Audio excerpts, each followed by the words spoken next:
Hey everyone, and welcome to my live. Well, I haven't been here for a minute, and haven't been here for a minute, but that's because I've been off getting my grades done and getting the semester completed with my students. It has actually been a crazy end to the semester. Being online and doing everything online, it's much more, a little bit more tangible than doing it in the live classroom, in the brick and mortar classroom.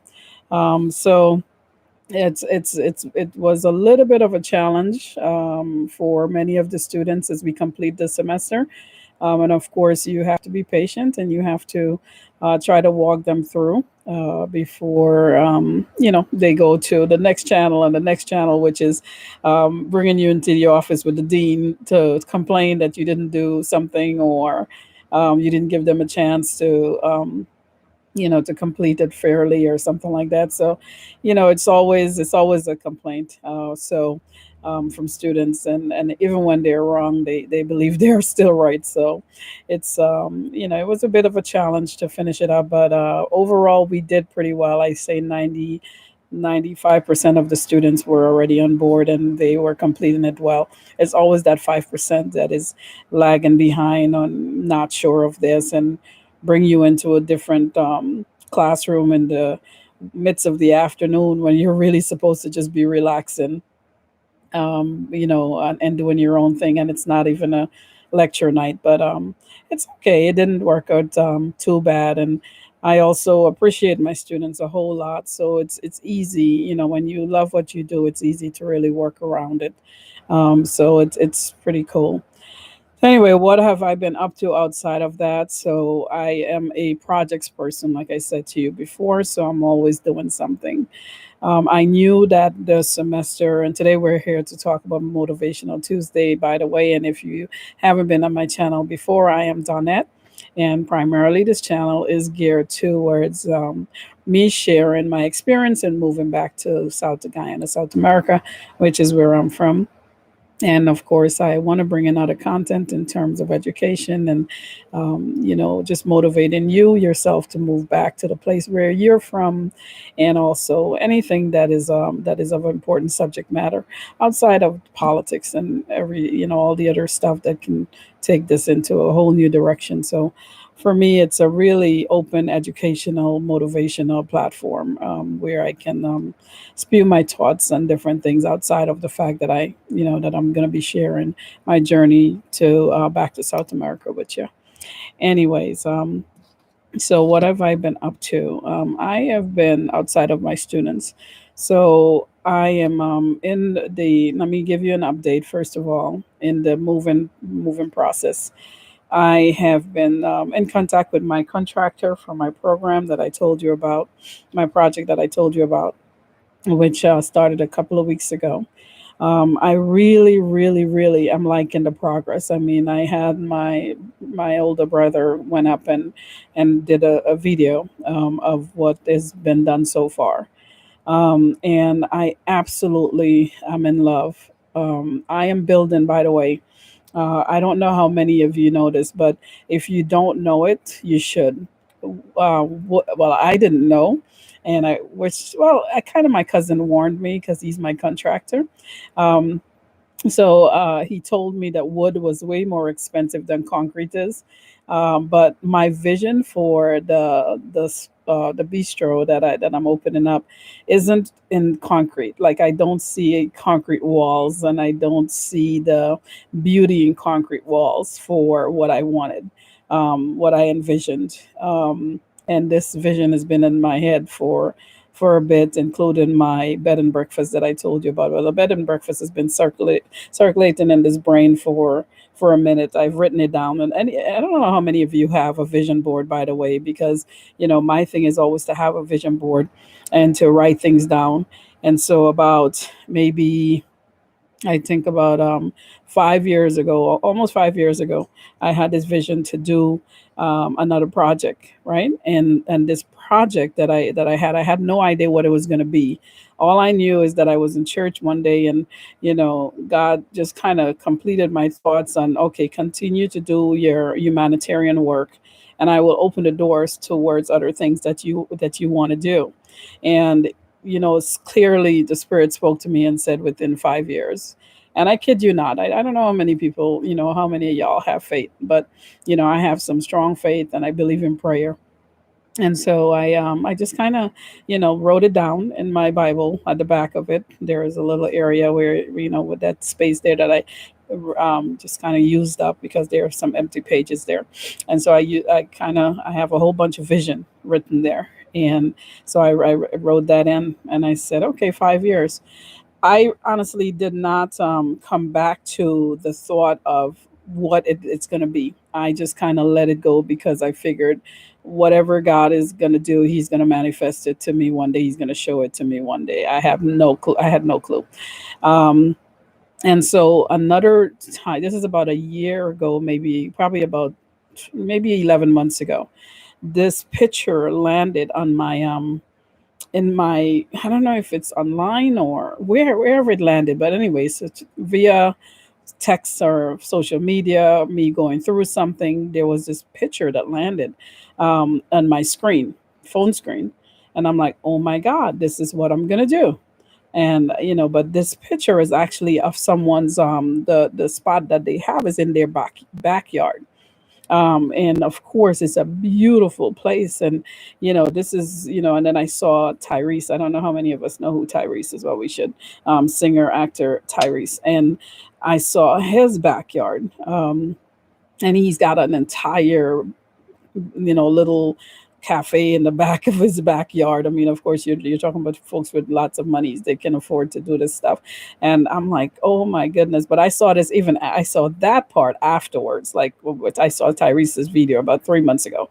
And I'm like, see, this is exactly what I'm envisioning for, for my bistro. I saw the picture. I envisioned that that's what it's going to be, and then when I saw Tyrese's backyard and what he's done to it, to just kind of built it into this really really nice. I don't know what to say it is, but it's just really gorgeous. It's like you can cook there, you can do all sort of stuff. And I mean, you can have dinner, like literally, this is his backyard, but he's done so much to it. Like literally, it's just awesome. So I said, anyway, this is exactly what I was thinking of when I saw the other picture. So for me, I began to work on mentally what I can do with this project. So coming past all that to date, like I said, I love what is happening. The wood is absolutely more expensive. So if you're going to go wood with any project that you do, know that you're going to spend 2 or 3 times the amount of monies that you want to spend, that you would spend on concrete. But again, my vision was not concrete, and the thing that I saw was wooden. And here in the United States, we make things not even in solid wood anyway. But for the most part, when we do those backyard stuff, they're like, I don't know what kind of material it is, but it's not the thing that I saw. Like I said, it was a backyard spot, so you could imagine it's not real heavy wood. It's just really the materials that we use in order to build whatever they're called. I don't think it's just sheet rocks. It's just different kind of materials that is used to build it. But anyways, with all that said, I decided I would put mine in wood, and I would put mine in the most expensive wood, which is, by the way, I didn't know wood had like particular, like there's green heartwood, and then there is purple wood, and then there is another type of wood, which is much cheaper. So I went for the most expensive wood, which is green heart, because I also heard, and which is I've been schooled, that green heartwood is more expensive, but of course, indeed, it lasts longer. The cheapest wood turns out to be, which I forgot what it's called, but that's like the ordinary wood, and I found this out from like 3 people. So I've done my research. So uh, I found out that that would actually, after some time, ants take over it, and it's a much cheaper in nature, and it's just not healthy wood that would last a long time, right? So I ended up choosing the most expensive wood. So with that though, I got a call from the well, actually, I got a text from my brother the other day, and he said, "Oh, this is what your builder is sending over to you or whatever." So I'm like, "Okay."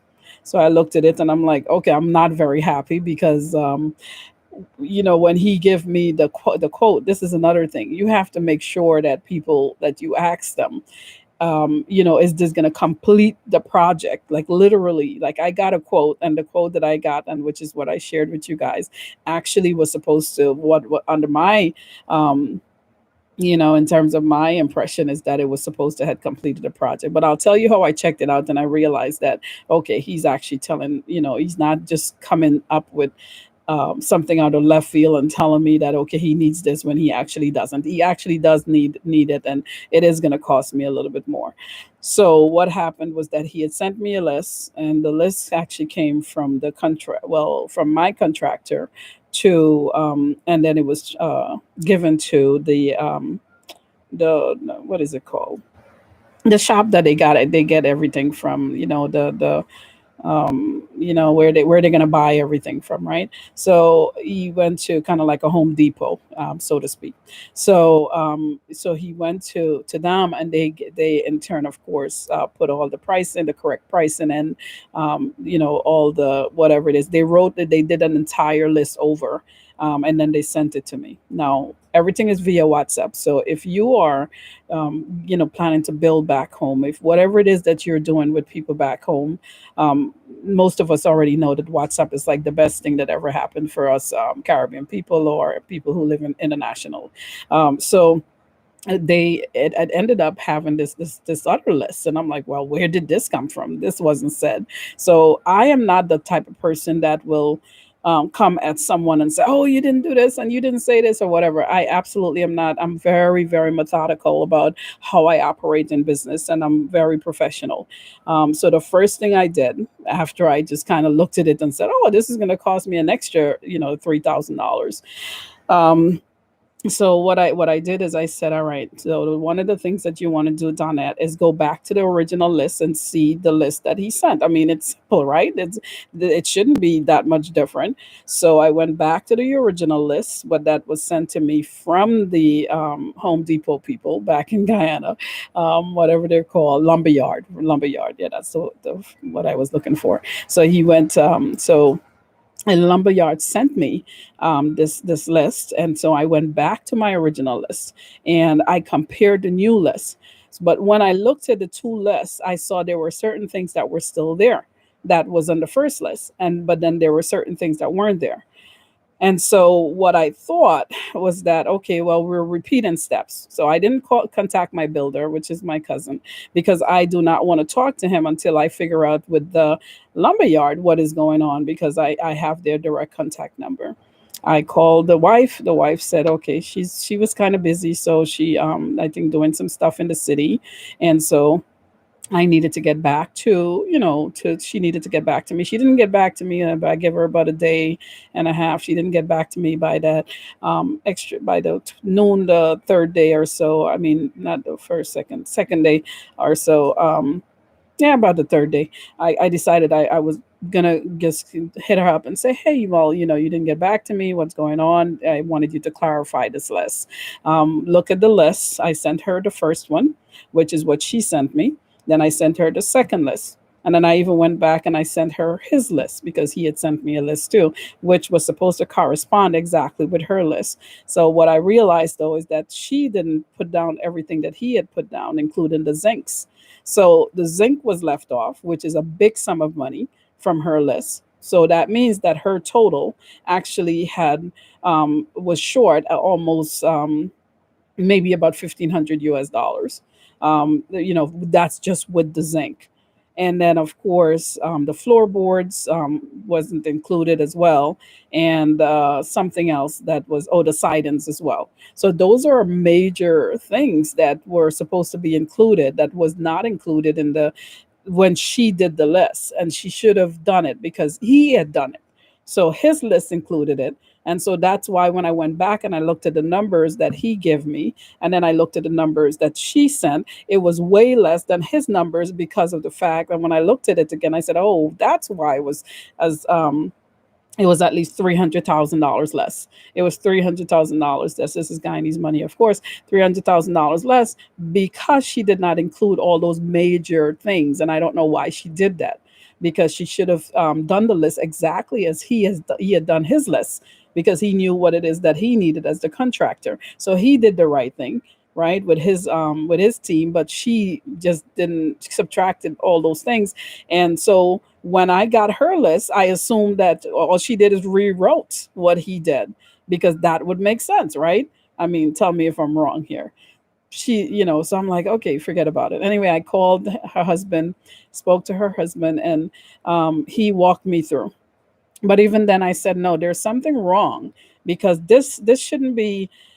This list that we have here looks fine. Nothing wrong with the list at this point. But in terms of the quote that you guys give me, you guys are giving me two sets of quotes, and that means that I'm paying more than I'm supposed to pay. And he's like, no, no, no, it doesn't matter. Yeah, this is how much.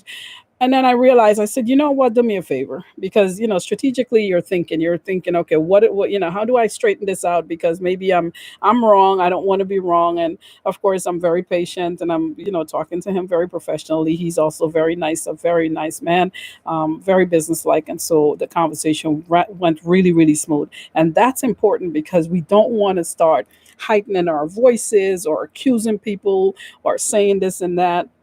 And so he even said, "Oh no, if you're thinking that which is my builder, if you're thinking he's given me a list that, that he's not supposed to have material for for your project." I said, "No, actually, I don't think so. What I was actually thinking is that my cousin didn't remember my builder didn't remember what he had on the first list, and therefore the third list that he sent me, right, which is the first and the second list was supposed to correspond. The third list that he sent me, I think, I thought, well, maybe he forgot that this was listed on the first list, which is what they fully quoted me for. So then, anyways, what I did is I said, you know what? Do me a favor. Tell me exactly what I need to finish this project. And make sure that everything that you tell me isn't on the first list. That list that his wife sent me. He says, okay, got it. That's how we squared it away. Because I'm like, this is driving me nuts. Anyway, thank you. So what I did, so I wrote down every single thing. He walked me through every piece of material that I will need to finish up this project. And then he gave me all the pricing, every single pricing that I needed. And I said, okay, absolutely. So then when I went and I looked at the pricing that my cousin sent me, and the new pricing that I wrote down myself, I realized that it's exactly the same amount that my cousin had sent me. However, there is still a discrepancy. The discrepancy is that now, we have two sets of numbers that is working. The original number, which I still am paying for, and then we have this new number. So then I'm like, okay, well, what happened with the original number? Am I still paying for that, and then still coming back? That presents a problem, and still coming back to pay you this new amount. So then I'm like, okay. He's like, no, no, no, no, no. You're just paying for the rest of the materials, and that's it. I said, okay, no problem. Because you see, you have to straighten things out, because sometimes, and that's why I said you don't heighten your voice. You just try to figure, because I think I'm the one that was confused, but I also think I love transparency, and I don't like to feel like I'm in the dark. And he totally understood. He was very businesslike, walked me through the entire thing. And it's so important to have people who are level headed, because I know I'm level headed. I know I can sit and reason. And it's not to say that you're gloating yourself once again, but it's just to say that you need people who are going to meet you where you are. And if you don't understand something, then by all means, dumb it down for me, because maybe I don't understand it, because it's contracting work or whatever it is. And then maybe I don't understand it because never did a project like that before. So but he does. So for me, lay it out in layman's terms so that I can get it. and he was able to do that, right? Because I don't elevate myself to think, oh well, I know everything. No, I don't, and that's why I have questions, and that's what I wanted. I wanted to him to explain to me everything that was listed and what it is that I needed to finish up this project. And anyway, so with that said, I wanted to tell you that it's an additional. Originally, I came out when they sent me the project. It was $1.2 million, and now it's going to be, instead of that, it's going to be $1.7 million. So there is an additional 1.745, 1,745,000. Yeah, dollars. So an additional $800,000 to go with it.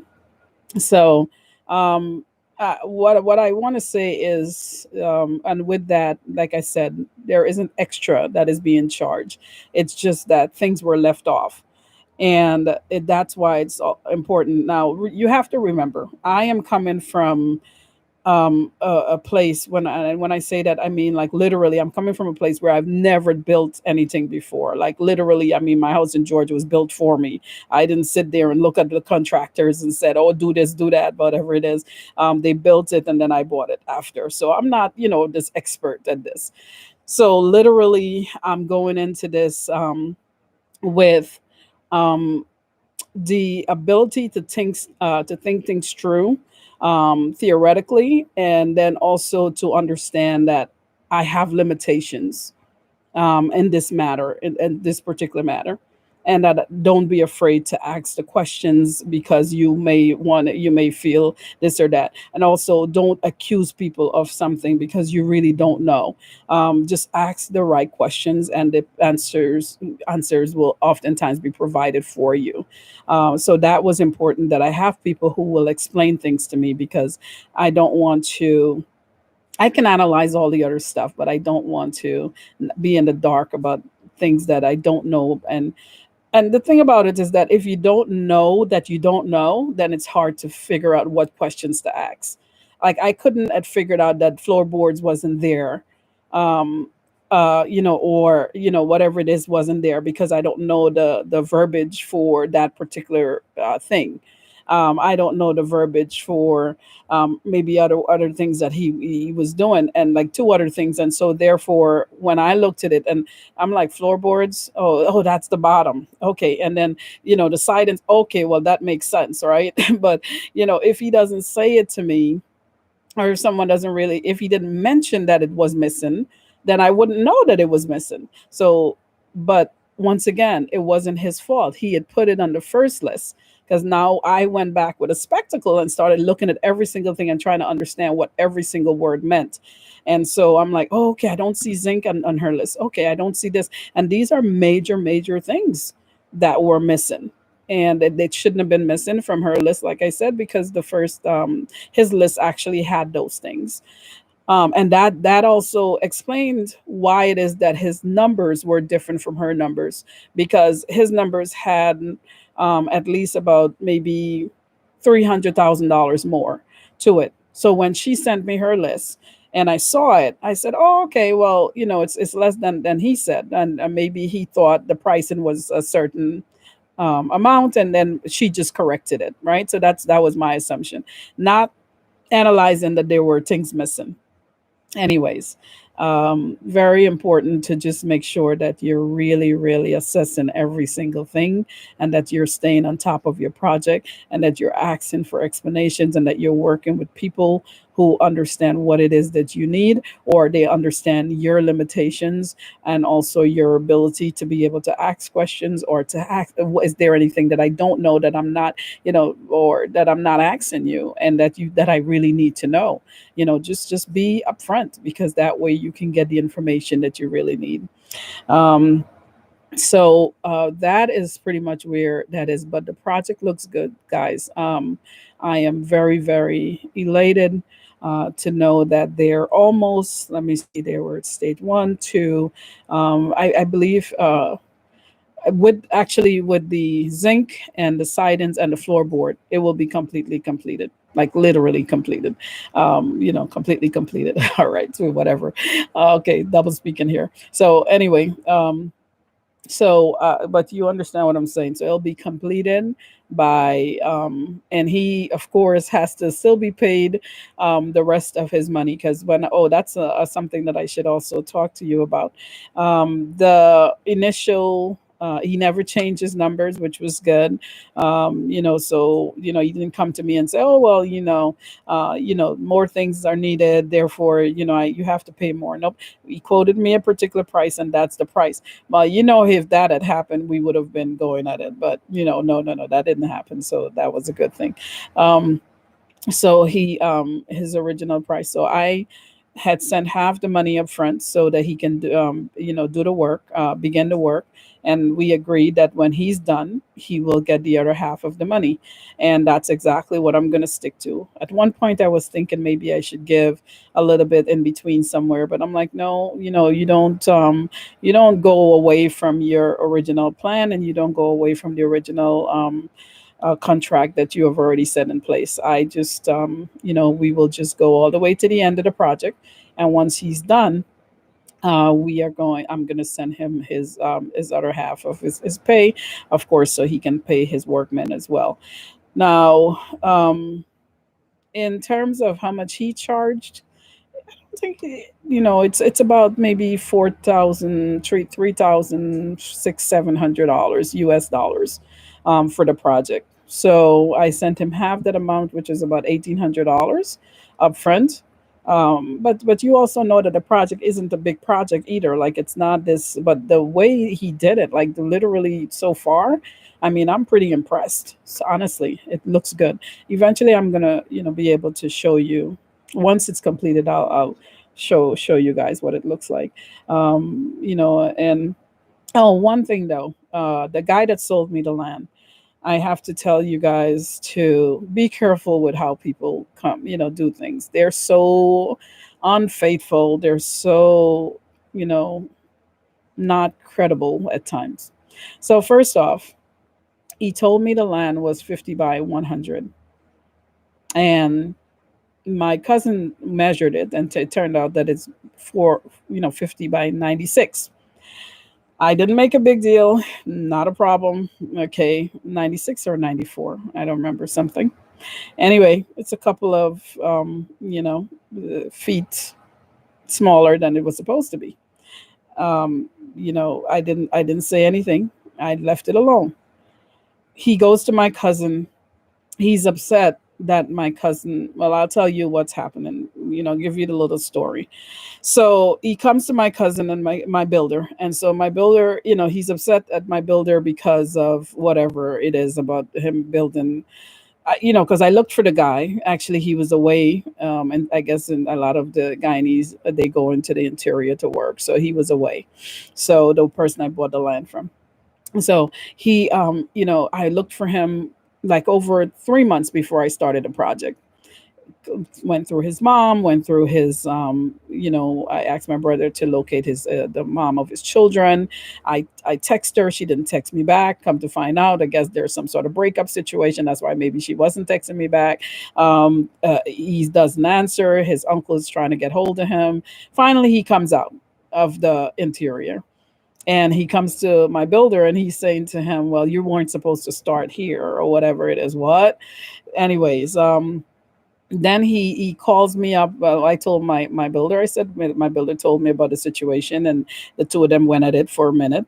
And I said, listen, don't even say anything to him. If he wants to have an issue with anything, give me, at the time I didn't even find out the land was smaller than it was supposed to be. And so I told him, let him call me, because then him and I can try to figure what in the world is actually happening. Turns out that he calls me just last week. Eventually, I had to block this guy. Literally, he calls me on WhatsApp, and we're going back and forth. So I said, "Listen, I will not pay another dime," because he said, "Oh, your cousin went over your builder went over 10 feet, and he went over 10 feet in front of my gate, and blah blah blah blah blah, and all this stuff." And he's just going off, and he's like, "Oh, he disrespected me when I went to him." So I said, "What really happened?" He's like, "Oh well, he's supposed to start building here, and he didn't start building there. Oh, and you're not going to put up a fence and this and that." And I'm like, "No, no, no, no, no. You see, you don't understand." You don't get to tell me what I put up on my land. You know what I mean? Oh well, what you're not gonna do is put up a fence on 10 more feet over, because that's not right. I said I wasn't planning to. I wouldn't do that. I said, and if I did, we would have to renegotiate. Of course, I said, but what you're not gonna do is tell me where that I'm not gonna put up a fence. I said, because obviously I can put a fence in the confinements of my own land. So I said, okay. So then I said, you know what? To get him off my back, I was gonna, because he kept arguing the whole time and sending me messages and everything. And I had to go to class that morning. I had lecture. So I was like, you know what? Said first I told him I would not pay another dime. And then I'm like, you know what? Maybe I should just quiet him and give him a little bit of money. So I agreed. I said, you know what? I'm gonna give you about $50,000 more Guyana money. I said, and just leave my builder alone. Don't say anything to him because I don't want any confrontation with you and him. And he's like, oh well, um, I didn't say I want any money, but if you're gonna send it, I mean, I'm like, so all of a sudden he didn't want any money, but now all of a sudden I said I was gonna send the money. So now he's like, well, if you're gonna send it, I'm like, okay, well, it's money. People are gonna, nobody's gonna refuse it. So, but then he got smart with me after that. So I said, okay, well, I'm gonna send the money because I have a budget as well, which I have to follow. So, I'm not picking money off a tree somewhere. I said, so I said, okay, well, this is the date that I'll send it, but I also wanted time to redo another contract, and I wanted to figure out how I can get that done because this person is not very reliable. So I needed time to think about it. So that's one of the reasons why I give that date, that I did, which was the middle of this month, the new month, yeah, which is the middle of May, because I figured by then classes will be finished. I'll be able to think about getting a lawyer, getting doing this whole thing all over again, with for the extra 10 feet apparently that my cousin went over. So my brother calls me. My brother said to me, he said, I asked him, I said, what's going on with this guy and this land and everything? He says, nothing is going on. He says, Jewel, your cousin, my contractor, he says he's building exactly where he's supposed to build. He says, in fact, did he tell you that you were, that the land was short on the footage, or the land that it's supposed to be? I said, oh no, I didn't even realize that. Yeah. He said, and on top of that, he didn't build 10 feet out. So here's where the problem comes in. This guy is lying to me. These people are something else. He's lying to me about the 10 feet. There were, my brother says to me, no, he didn't, did not go over 10 feet. He says, what it is, I asked my builder to start building on the left side of the property because I wanted the right side to be able to do certain things. And then there's also the whole concrete, which I'll be using outside space to do a lot of different things in the evening hours and stuff like that, cocktail tables and stuff like that, right? So I figured, okay, I'll build towards the left and then leave the right hand side, not only so that people can go towards the bathroom and so on, so just so they can have, you can walk toward the side of the building, right, to go towards the back in terms of using the restroom, which will be, I have two outside restrooms and I have two inside restrooms. So the two outside restrooms, if people are doing cocktail outside, they don't have to go into the building to use the bathroom. They can use it outside, right? I plan to build a nice upgraded bathroom outside. So this guy is really mad at the fact. So this is what he's upset about. He's upset because I am building my property. Okay, I'm building the structure on the left side. He wants him to start building on the right side. Now y'all tell me something, because you see, this is what I don't get. How the hell do you sell a piece of property and then tell somebody which side they must start billing from? So I'm like, okay, dude is crazy. So, anyways, once my brother confirms, and then he goes to the location, he shoots it on video for about 2 minutes or so, and he explained everything to me. He says, "Don't pay him any attention. He's lying. It's not 10 feet over. In fact, he still owes you some square footage there, some length there on your land." So what he needs to do is stop lying about it. And he said, I told him not to, that he can't tell you where you should bill and where you shouldn't bill as long as it's on your property. You sell on your land. As long as my property is on my land, why is he concerned about, which side it's on, left or right? So these unscrupulous characters can really, try to mess with you. Anyway, the other thing is that, what at the time when I told you that I was telling him I would send him the monies on the 15th or the middle of the month, because I knew I had schooling and finishing up my lectures and everything like that, and I also need to put a lawyer in place and everything. Um, he was telling me, no, I need to send him the money now. Okay, really? I said, let me say something. I told you a date, and we're gonna stick to that date. One thing I don't like are bullies. Like, don't try to bully me. And literally, he's a very smart guy. Don't get me wrong; he's extremely smart. Okay, he can talk his butt off, and when I say talk, I mean intellectually. He's a very brilliant guy. But I don't like bullies. And I told him, I said, listen, I will talk to you on the 15th of the month. I said, and I'm blocking you now. And that's it. We'll talk when I say we're going to talk. You don't tell me when I'm going to send you money or not send you money. Because then he started with this whole thing, oh, you're getting your project done and this and that. So he started to make it very petty. And I'm not into petty. And we're not going to do that. Bro, you are already paid for your land. Now that you're telling me something is wrong, I have to put things in place in order to fix the situation. And I'm glad I didn't just go ahead and send him some money, because now I found out that he's actually lying to me. And that is very, very unscrupulous. And so he's not getting a dime. Not one dime. If I want to buy a piece more land from him to put up my fence because I need extra space, yes, that's different. So we'll go back to the table, go back to the lawyer, and we'll buy some extra space. But for this particular project, which he's trying to just kind of jinx me on, which he already jinxed me on and trying to jinx me a second time, that ain't happening. Anyways, you guys get my gripe today. So I am very motivated to be back in Guyana. But, I'm just telling y'all to just watch your backs every step of the way. The project of itself, the absolutely brilliance in how my contractor has put it together, I love. And I think that once you guys see it, you'll like it too. Now, I have projected dates in terms of what I'm going to do with everything, because you've got to put stove in there, because it's going to be a bistro and bar, kind of setup. So you got to get stove, you got to get a commercial fridge, you got to get the fridge for the kitchen, you got to get the actual bar built. By the way, I got the bar quoted, and they are charging me about 3,000 USD, 3,500 USD altogether for the, but that's granite counter.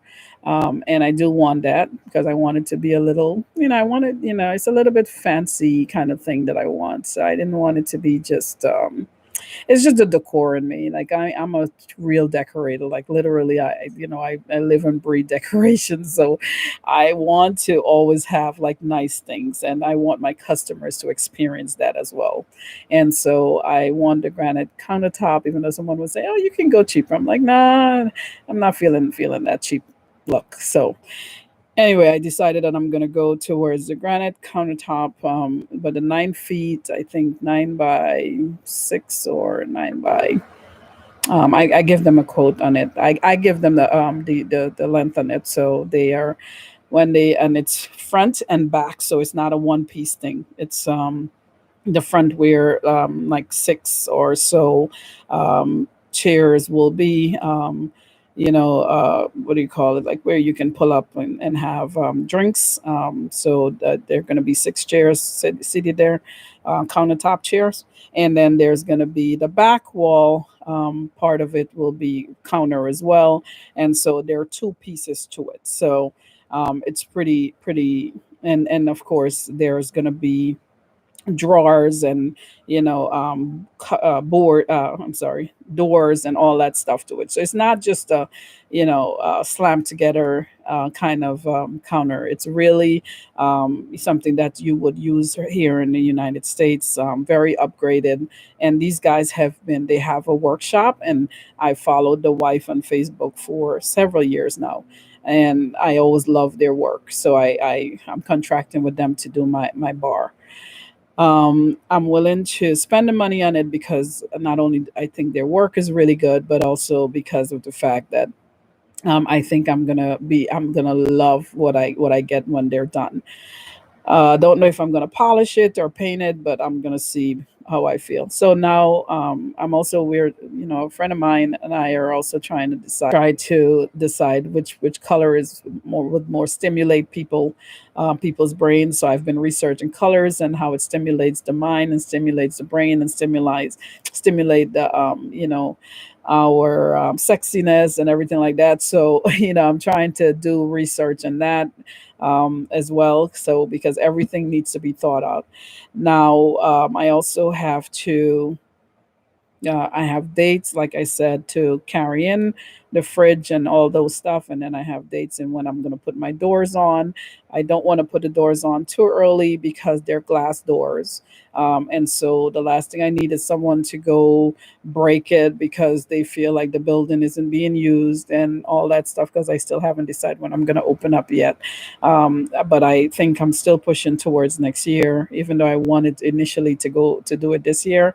It's just too much that to worry about. Like it's in the midst of the pandemic, it's just too much. I can't, it just it raises my anxiety. And I don't have an anxiety problem, and it raises my anxiety. So that means that I'm just gonna chill with that thought. And every time I go to change my mind, the enormity of the work that still needs to be done in terms of spending still needs to be done. So I would say that at the end of it, which I'm pretty cool with the numbers, by the end of it, I would have spent about $25,000 to $30,000 to get this project up and running, and I don't mind because I've spent more than that on my humanitarian project, way more than that. So and that's all three programs or all four programs included if I come to Jamaica. So it's all right. I'm not gonna, kind of I don't want to cut corners with it because I think that it's a really, really it's a project that will um I think that will reach people who are looking for a place. This place is going to have more of a Miami feel. For those of you who don't know, that's where I live. I live well, not in Miami, but right outside of Miami. And so I actually do work in Miami though. So my thing is that I want to have that Miami feel. I want to have that kind of look that when people come in. I'm also, if you notice behind me, I like art. And actually all of my walls are lined with different artwork. And so I'm trying to decide now where to, because I want to put some art in there. I probably want to do something with Bob Marley, probably get a local artist to paint it. I want to probably do something with maybe hip hop. For those of us who are coming in from the United States, and especially if we're going to invite people from different backgrounds, we want to make sure to be able to that they're able to connect with their own culture, even when they're in a different culture. So probably something hip hop, something jazz. Um, and then also to do something probably for me would be like Frank Sinatra is like one of my favorite old time artists, like that kind of blues and all that kind of stuff. So I'll probably do something with Frank. And that's connecting to me directly with the white folks because, we have people who are traveling from all different backgrounds. And, when they come into the establishment, you want them to be able to feel connected to culture and to their own, to the new culture and then also to their own and to see something that resembles what it is that they know and what it is that they celebrate. So I'm big on culture. I'm big on diversity. I'm big on, just making sure that everyone feel included. So for me, I'm thinking art, and also I'm thinking, like I said, the colors of the inside and what can stimulate romance, what can stimulate the mind, what can stimulate the body. You know, I'm thinking all sort of stuff. Like, I believe in you know happy and good romance, and I love the fact that they'll be able to see the stars, like where I'm located, like literally in the place, the entire outside where I have my cocktail tables. Like if you look up to the sky, there will be tons of stars. There. And I think it's a place where us people who love romance, who love love, can really fall in love and can really enjoy. And I think it's a place where foreigners can come and also enjoy, not only with their loved ones or their lover or their husbands or their wives, but also a place where they can say, wow, this feels like home. This feels like Miami, or this feels like New York City. And even though I'm not going for a New York City look, many most New Yorkers come down to Miami anyway, so um, they know what it feels like, right? So, anyways, so so I'm excited, and I hope you can feel my excitement. I hope you can kind of like vibe what I'm vibing here. Like literally, I am excited about this project because it's just gonna be an awesome project. And then, maybe in about the next thing on my vision board, as you guys, I told you prior, is to get the bed and breakfast moving. But I don't want to do that until I'm actually in Guyana. That's a project that I have to overlook. And also, like I told you, that's not something that I'm going to build out of pocket. That's something that I'm going to build, because if I were to do that, then I would have to sell a property that I have. And remember I told you I'm not sure that I want to sell the property that I have in Georgia. I think that property needs to be held on to. So I still want to keep that. If we purchase another property and we're able to gain some money off of it, maybe some of that money that's in the new place we're at now, right now. No, I mean, this is not new. This is more like 7 years old that we're already here back in Florida. So, if we decide to buy before we leave, right? Because as I told you guys before, the unit that we have now, we downsized tremendously, so that once the kids left home after college and to the United States Marine, our last one left to the Marines about 3 years ago, 2.5 years ago. He's married. So none of the kids are coming back. So we moved down to a really tiny space. And I said we're close to the beach, but we are paying way, way less than we would have paid if we were to live the way or continue to live the way that we were living. And so I'm able to take or shift some of that money. Not only was I able to shift it towards my humanitarian program, but I was able to shift it towards my business, which is my decor business, which I have here, as well as I have one in Guyana. And then I also have I shifted some of that money towards other things. And of course, our son is in college, so you're shifting money around. But I don't want to get to retirement and still be in this country, because I already told you before that I feel personally like retirement here isn't quite set up for me. Even as an instructor, I don't see it being like this major lifestyle that I can live and just splurge and do whatever it is that I want to. On that kind of, I'll still be restricted. And that's because I saw other professors who has retired, and they're living in a very, very confined situation in terms of their budget. And because we're living longer, so I don't want to stay here with my, when I am leaving at 40. Well, actually, I'll be maybe 51 by the time I leave. So I'm leaving early, right? Even before retirement. But for those of us who don't know, what I had said before is that I am going to continue to lecture on the online platform with the university, with the college that I'm with right now. So I'm not going to lose my salary. I'm going to continue with my salary. My husband, however, will lose a salary, so he will have to find a new way to make more money. But he's very skilled in a lot of areas, so he's going to have to establish a location, to repair cars, whatever he wants to do. He's a big gym buff, he's very, very sexy guy. So, he can always, decide to do a gym, do whatever he wants to do. I mean, the sky's the limit here. And so you have to tune into those skill sets that you have in order to be able to monopolize on in terms of monies. So don't take the skill sets that you have for granted, even as you decide or you make decisions to do this transformation back to your home country.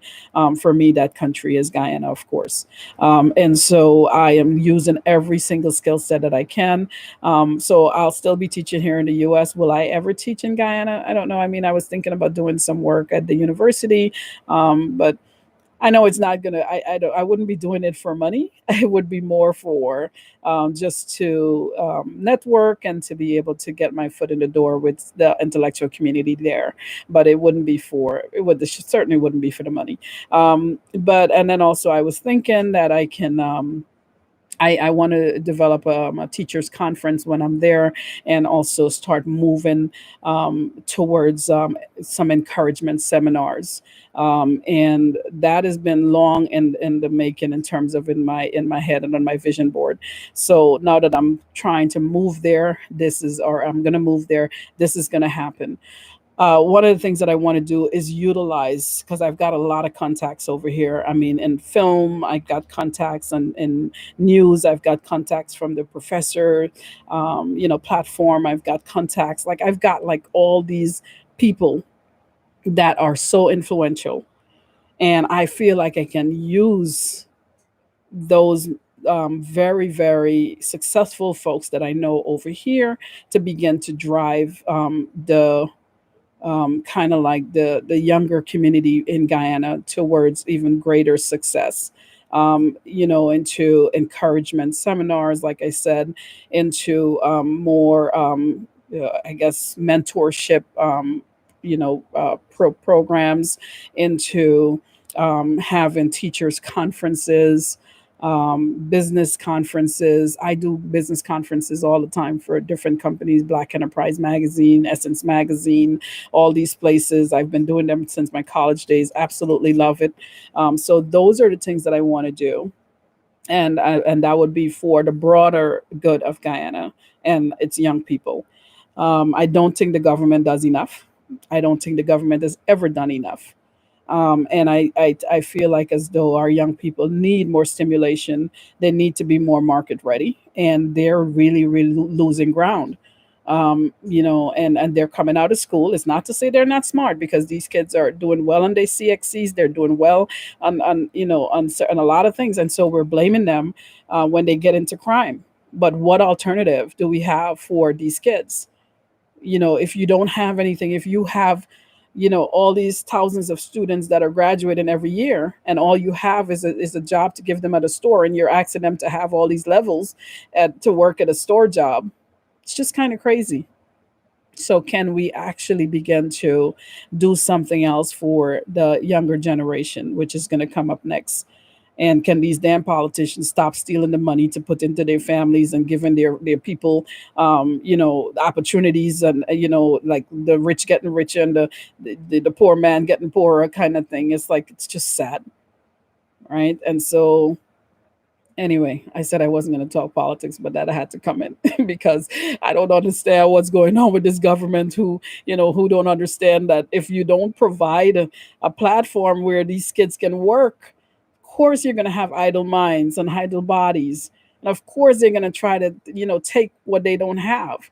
They see it. If they're hungry, they're not going to look at your yard when that you have a whole bunch of fruits and say, hey, well, I shouldn't do that because, that's not right. What they're going to do is say, hey, I'm hungry and my neighbor has some food. And what I'm going to do is go take some of that food. It's just the way it is. And it doesn't matter where that is in the world. And I say to my students all the time, stop assuming that because this community is not yours, that you shouldn't be concerned with it. You should be concerned, because I'll tell you what, When the at the end of the day it spills over, so you can be living in Beverly Hills and the other person's living on the other side of the train tracks, as I call it. What happens is those people on the side of the train tracks who don't have will cross over to your Beverly Hills community, because at the end of the day, if they don't have enough, they will try to get it however they can. If they have children that needs to be fed, if they have bills that needs to be paid, if they see your car and you've got it, you're living all well and good, and they're not having it. It's not like I'm promoting this. This is just reality. They're going to leave this strategically. We should be building every community. Strategically, we should be including or be inclusive when we make plans and when we put programs together. And we should be building up all those communities and stop feeling safe or better in your community because you feel as though you're safe and you have food on your table and you're not worried about the other set of 10% of the neighbors that don't have. Well, that 10% will make you 90% miserable. It's one of the reasons why I do as much as I do in order to help, and why I believe in humanitarian work, because I don't ever feel like because I live in, a certain neighborhood and that my lifestyle is a certain way. Listen, I rather give the guy on the corner somewhere $2 than for him to come break my car window. Because if they don't have it, they'll try to get it. Don't tell me that you don't know this. We all do. I know none of us want to look at the reality that okay, this is something where, oh, well, this is, this shouldn't happen. We want to say it shouldn't happen. Well, it does happen. We can't stop it, but we can probably be able to address the issue in a more direct way if we were to begin to build programs for our young people. We have over 1.8 billion young people in the world, and half of them will be unemployed. And most of them are community of colors or of color. These issues are real. So my thing is to also be able to help bring some strategic plans. Um, Not even, I don't even like to deal with the government at all. Literally, no government. I don't like to deal with them. I think private citizens can create change or changes. And I think that business investors, it's in their best interest to help to give monies towards those projects, such as whether I'm doing it or someone else is doing it, because their businesses are also impacted when we have crimes in the community that their business is in, because it's going to deter customers. You got to worry about your family if you live on the property, like so many of Guyanese do. You have to do, so if you want to deter that crime, you will also be investing into programs such as what I'm going to be creating, and also other people have long created there for a number of years, because I followed some programs. And also my own program is different. It's a little bit different approach, because I'm attacking it while I'm there in the school system. I'm providing them with the knowledge. But what about when they leave school? What do we do then? So that's my next step, is to provide for a program that will cover these youths when they leave school, and to help get them prepared towards, or to help get them market ready. The world is doing business, and we have to have our young Guyanese students or young Guyanese ready to do business with the world. All right. So thank you. I really went like almost an hour today, and I don't even know how you guys stayed focused with me. But thank you for sticking in, and uh, God bless you all. And I just pray that my program or my project continue to just build. Once I am done, like I said, I'll bring you some pictures, and so you can see what's happening. But so far, so good, right? Outside of the silly guy, the land person, which, hey, I guess if you don't meet into some problems, sometimes you really don't. I mean, it's not life. Life doesn't come without all the valleys. It's inclusive of it. So there we go. Thank you. Have a great day, everybody, and I appreciate you guys hanging in with me. Bye bye.